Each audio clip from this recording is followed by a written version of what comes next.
Hey guys, welcome to my mini vlog. तो मैं निकल गई थी हमेशा की तरह क्लास के लिए और क्लास पे पहुंच गई थी मैं टाइम से पहले। तो मैंने सोचा चलो इसी बहाने मामी से मिल के आ जाते हैं। तो मैं चली गई थी ऊपर मामी से मिलने के लिए और जैसे ही मैं अंदर गई तो यहाँ पे नविष्का बैठी हुई थी और मामी कर रही थी कुछ काम। तो मामी से मिलना भी मेरा हो ही गया था और टाइम भी हो गया था मेरे क्लास का। तो मैं चली गई थी वापस से नीचे क्लास लेने के लिए और फाइनली मेरी क्लास भी ख़त्म हो ही गई थी और मैं निकल गई थी फिर इवनिंग बैच के लिए, जो कि मेरा जुम्बा क्लास होता है। वो भी इसका टाइम भी साथ साथ ही हो जाता है, इसलिए मेरे को फटाफट निकलना पड़ता है। लेकिन आज मैं टाइम से बहुत ज़्यादा पहले पहुँच गई थी। तो मैं यहाँ पे कर रही थी सारे स्टूडेंटों का वेट, क्योंकि कोई भी नहीं आया था, एक भी लेडीज़ नहीं आ रही थी और 6 बज गए थे, कोई भी नहीं आया टाइम से, पता नहीं क्या ही हो गया था।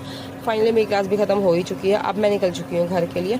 तो जैसे ही मैं घर पहुँची तो मम्मी ने कहा कि चित्रा की मम्मी आई हुई थी और जिनसे मैं नहीं मिल पाई, सिर्फ 5 मिनट आगे पीछे हो गया। मैं जैसे ही पहुँची उसी टाइम वो चले गए थे और मम्मी ने यहाँ पे बनाए थे पुए, और ये जो कि बहुत ही अच्छे हो रहे थे खाने में।